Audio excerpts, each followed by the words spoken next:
हमारे चैनल को सब्सक्राइब कर बेल आइकन जरूर दबाएं। धन्यवाद। नमस्कार। जय तंत्र मंत्र केंद्र में मैं आप सबका हार्दिक स्वागत एवं अभिनंदन करता हूं। मेरे प्रिय भाई बहनों, आज मैं आपके लिए लाया हूं नाभा दास जी का जीवन परिचय। साधना भी ईश्वर चाहेगा तो दे दूंगा इसी में, नहीं तो फिर आगे दूंगा, जिसके लिए देखना होगा आपको हमारा वीडियो अंत तक। यदि आपने हमारा चैनल अभी तक सब्सक्राइब नहीं किया है तो तुरंत लाल वाली बटन दबाओ और घंटी बजा दो। आप हमारे चैनल के सब्सक्राइबर बन जाओगे। कोई शुल्क एवं चार्ज भी नहीं कटेगा। आप हमारे वीडियो को फेसबुक पर, व्हाट्सएप पर, ट्विटर अकाउंट के माध्यम से और इंस्टाग्राम पर अधिक से अधिक शेयर करें और जहां भी शेयर कर सकते हैं वहां शेयर करें। लाइक और कमेंट करना भी आपका धर्म है। दुनिया में जिसका कोई नहीं, मैं उसका हूँ। अगर आपको अपनों ने धोखा दिया है, यदि आपको परायों ने धोखा दिया है, तो आप एक बार मुझे अवश्य आजमाएं। देखिए, यूट्यूब पर बहुत लोग आपको फ्रॉड मिले होंगे, लेकिन यूट्यूब की दुनिया में कोई ऐसा भी मिल सकता है जो सत्य के लिए और सनातन धर्म के लिए अपने प्राण भी दे सके। तो ऐसे कई लोग हैं, हम ही अकेले नहीं हैं, बहुत लोग ऐसे हैं। और हम धर्म, सत्य, देशभक्ति, ईश्वर भक्ति और सच्चा प्रेम, इन सबको मैं खोजता रहता हूँ, ये समझो आप। देखिए, आज के समय में प्रेम व्यापारिक दृष्टिकोण से देखा जाने लगा और होने भी लगा, जबकि सच्चा प्रेम जो है उसका नाम है समर्पण, उसका नाम है त्याग और उसका नाम है एक दूसरे को, यानी रिश्ता कोई भी हो, गुरु शिष्य, माँ बेटी या जो भी, लेकिन एक दूसरे को प्राणों से अधिक मानना। लेकिन आज का प्रेम मैं क्या बताऊं, सुबह प्रेम और शाम को मतलब विश्राम कक्ष में पहुंच जाता है। तो ऐसा प्रेम नहीं होता है मेरे प्रिय भाई बहनों। मैं राष्ट्रीय अध्यक्ष कृष्णा दल आप सबसे निवेदन करता हूं, यदि आप मानवतावादी हैं, आप दूसरे का भला करना चाहते हैं, आप सनातनी हैं या आप अध्यात्मवादी हैं, मुझसे ज़रूर जुड़ें। अगर आप में योग्यता हुई तो मैं आपको सदा के लिए पदाधिकारी बनाऊंगा अपने संगठन में। आप देश विदेश में, विश्व के किसी भी कोने में रहते हैं, किसी भी जाति धर्म से मिलान करते हैं, कोई दिक्कत नहीं। आप हमारे दिए हुए ज्ञान से भरपूर लाभ उठा सकते हैं। सनातन धर्म ही एक ऐसा धर्म है जो पूरे विश्व का कल्याण कर सकता है और कोई नहीं। नाभा दास जी का जीवन परिचय देखिए। नाभा दास जी एक बहुत बड़े संत हुए, जिनका नाम था दूसरा नारायण दास जी, नाभा दास जी का। और ये राजस्थान में इनका जन्म हुआ था। बताते हैं लोग कि ये हनुमान वंश में इनका जन्म हुआ था, ऐसा भी लोग बताते हैं नाभा दास जी का। नाभा दास जी जो थे, ये जन्म से ही जन्मांध थे, नेत्रहीन थे नाभा दास जी। एक बार जब दुर्भिक्ष पड़ा, अकाल पड़ा, तो वहाँ भूखे जानवर भी मरने लगे, पशु पक्षी तक भूखे मरने लगे, इंसान भी भूखे मरने लगे। इनके माता पिता ने नाभा दास जी के इनको जंगल में छोड़ दिया, ऐसा बताते हैं लोग।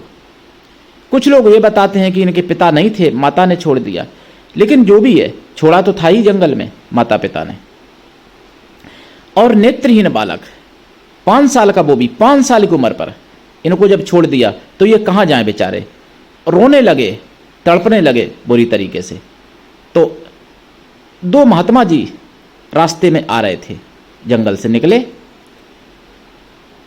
तो एक महात्मा जी और एक अग्रदास जी महाराज, 2 महात्मा जी थे। तो इन्होंने दयावश उस बालक को देखा, उठा लिया। तो जो अग्रदास जी के साथ में दूसरे महात्मा जी थे महाराज, उन्होंने अपने कमंडल से जल लेके और इनकी आंखों पे छिड़का। तो इनकी आंखों में जो जन्मांध थे, नेत्रों में ज्योति आ गई और एकदम नेत्र स्वस्थ नेत्रों की तरह दोनों नेत्रों से उनको दिखाई देने लगा नाभा दास जी को। उसके बाद में ये नाभा दास जी सरल स्वभाव के तो थे ही, बचपन से भक्ति वाले थे, तो महात्माओं के चरणों में गिर पड़े। महात्माओं ने उन पर दया की और उनको आश्रम में ले गए अपने। दूसरे महात्मा जी के आदेशानुसार अग्रदास जी ने इनको मंत्र उपदेश दिया और मंत्र उपदेश देने के बाद यानी गुरु मंत्र देने के बाद स्थान की सेवा टहल में लगा दिया। एक बार की बात है, स्वामी अग्रदास महाराज भगवान का ध्यान कर रहे थे और नाभादास जी उनके ऊपर पंखा झल रहे थे। उन्होंने कोई साधनाएं नहीं कर पाई थी, साधनाएं करने को तो टाइम ही नहीं मिला। आजकल लोग कहते हैं गुरुजी मुझे ये साधना बता दो, गुरुजी मुझे ये वो साधना बता दो, गुरुजी मैं ये करूंगा, गुरुजी मैं वो करूंगा, मतलब सारे संसार की साधना अकेले मैं ही कर लूंगा, ऐसा लोग अपने को समझते। नाभादास जी ने एक भी साधना नहीं की थी, लेकिन देखिए कितनी चमत्कारिक शक्ति। तो स्वामी अग्रदास महाराज ध्यान में थे और एक उनका शिष्य जहाज से यात्रा कर रहा था। लोग बताते हैं कि वो शिष्य अंग्रेज था, अंग्रेज राज्य भी था, तो हो सकता है अंग्रेज ही रहा हो, कोई बड़ी बात नहीं। कई ऐसे अंग्रेज हुए जिन्होंने महात्माओं को गुरु बनाया हमारे भारत में। तो उस जहाज चालक का जहाज कंट्रोल से बाहर हो गया और समुद्र में भंवर में फंस गया। तूफान भी भयंकर था, भंवर भी बहुत बड़ी पड़ रही थी और समुद्र की तो भंवरें, जो समुद्र को देखे होंगे जो लोग वो जानते होंगे कितनी बड़ी बड़ी भंवर पड़ती है समुद्र में। तो फिर क्या था, असंभव था बचना। उस शिष्य ने इन गुरु को याद किया, स्वामी अग्रदास महाराज जी को। अग्रदास जी का भी ध्यान उसकी तरफ आकर्षित हुआ, क्योंकि पहुंचे हुए महात्मा थे, साधारण तो थे नहीं अग्रदास महाराज। तो ध्यान भगवान में ना लग के उधर बार बार आकर्षित हो रहा था ध्यान, और ये बेचैनी बढ़ने लगी इनको अग्रदास जी को कि अब क्या होगा।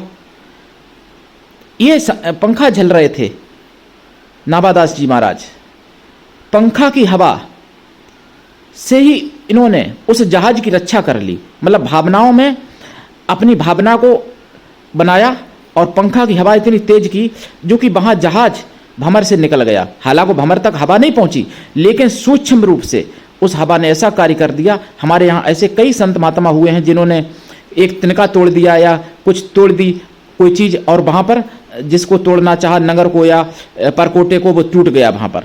ऐसा कई उल्लेखों में मिलता है। तो उसी तरीके से नाभादास जी ने पंखा की हवा से उस जहाज की रक्षा कर दी और उसके बाद में गुरु जी से बोले, गुरु जी अब आप पहले की तरह ध्यान करिए। उस जहाज को तो भगवान ने उबार दिया है, वो जहाज अपनी उसी गति में और ठीक जगह पर चलने लगा है। आप गुरु जी ध्यान करिए पहले की तरह, चिंता मत करिए। गुरु जी ने नहीं समझ पाया। गुरु जी बोले, कौन बोला, और आंखें खोली तो नाभादास जी बोले, गुरुवर वही मैं आपका भक्त, वही मैं आपके चरणों का सेवक, जिस सेवक को आपने अपनी जूठन प्रसाद खिला के पाला है, जिस सेवक ने आपके चरणों की सेवा की है, जिस सेवक ने आपके आश्रम की सेवा की है। मैंने कोई साधना तो की नहीं है गुरुजी, बस आपके प्रसाद का प्रभाव है, ये मैं ही बोला था। गुरुजी समझ गए।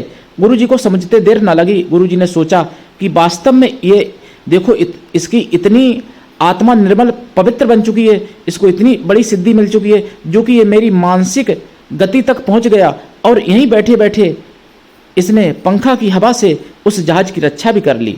फिर अग्रदास जी ने कहा, हे नाभादास, बहुत प्रेम से, अब आप भक्तों के चरित्र की यानी गाथा गाओ, भक्तों के चरित्र को गाओ, भक्तों के चरित्र को लिखो, क्योंकि साधुओं की कृपा से ही तुमको ये सब कुछ प्राप्त हुआ है, तो इसलिए अब साधु संतों के चरित्र को लिखो। नाभादास जी बोले, भगवान ये कैसे संभव है? राम कृष्ण भगवान के तो चरित्रों को मैं थोड़ा बहुत गा भी सकता हूँ आपकी चरणों की कृपा से, लेकिन जो भगवान के भक्त हैं उनका तो आदि अंत भगवान भी नहीं पा सकते जल्दी, तो मैं कैसे उनके अंत को गा सकूंगा। अग्रदास जी ने कहा, नाभादास जी, जिस भगवान ने तुम्हारे माध्यम से पंखा की हवा से उस जहाज की रक्षा की, जिस भगवान ने मेरी मनोदशा को समझने की तुमको क्षमता प्रदान की, वही भगवान तुमको प्रेरणा देंगे और आप रचो। फिर नाभादास ने गुरु की आज्ञा और प्रेरणा भी मान के गुरु को स्मरण करके और एक भक्तमाल नाम की पुस्तक, बहुत बड़ा इतिहास रच डाला। जो भक्तमाल नाम का जो इतिहास है, जो एक साहित्य है, आध्यात्मिकता से ओतप्रोत है, वह भक्तमाल, जिसमें समस्त तो नहीं कह सकता, लेकिन बहुत से भक्तों के चरित्र उसमें गाए गए हैं। तो ऐसे नाभादास जी हुए हैं जिनका नाम अमर हो गया, और केवल गुरु की कृपा से, गुरु को समर्पित करके, केवल उन्होंने कोई साधना अपने जीवन में नहीं कर पाई थी, पूरी रात दिन सेवा ही करते रहते थे। आश्रम की आने जाने वाले साधुओं की सेवा गुरु का आदेश था, और गुरु की सेवा, गुरु के पैर दबाना, गुरु के ऊपर पंखा झलना, तब लाइट तो हुआ नहीं करती थी। आश्रम में झाड़ू बुड़ारू करना, लीपन पोतन करना, और गुरु के कपड़ा धुलना, साधु संतों के कपड़ा धुलना, गुरु का धूना जलाना, खाना बनाना, खाना गुरु जी को अपने हाथ से खिलाना, बचा हुआ गुरु की जूठन प्रसाद स्वयं बाद में गुरु की आज्ञा से उसको ग्रहण करना। यानी गुरु जी नहीं कहते थे जूठन खाओ, गुरु जी कहते थे अब तुम भी भोजन कर लो, तो वही गुरु का जूठा प्रसाद खाते थे नाभादास जी, और उसी से ये क्षमता उनको प्राप्त हुई। मेरे प्रिय भाई बहनों, आप लोग समझिए गुरु भक्ति को, गुरु गरिमा को। नाभादास जी ने जब भक्तमाल की रचना की है तो उन्होंने कहा है, गुरु, भगवान और भगवान की भक्ति और संत चारों एक ही हैं। चार में से अगर किसी एक से प्रेम हो जाए तो चारों मिल जाते हैं, लेकिन सर्वप्रथम गुरु है, जड़ गुरु है। गुरु के बिना कुछ भी नहीं मिल सकता। मेरे प्रिय भाई बहनों, सतगुरु वही होता है जो दीक्षा देता है। गुरु बहुत होते हैं, लेकिन सतगुरु की बात यहाँ पर कही गई है। सतगुरु की गरिमा बहुत बड़ी होती है, जिसके लिए देवी देवता भी, भगवान भी सतगुरु से डरते हैं। ये बात सत्य है, लेकिन आज का इंसान ऐसा है कि बहुत से ऐसे इंसान हैं जिन्होंने अपने सतगुरु का मारण भी किया है। मेरे प्रिय भाई बहनों, आप इस कथा से समझिए और सीखिए, और किसी दिन मैं इस बात पर भी आऊँगा जो मैंने आपसे कई बार बताया है कि आजकल का हिंदू इतना पिछड़ा हुआ है कि उसको गीदड़ों से, कौओं से, कुत्तों से भी सीखने की ज़रूरत है। मेरे प्रिय भाई बहनों, आज के लिए इतना ही। धन्यवाद। जय श्री राम।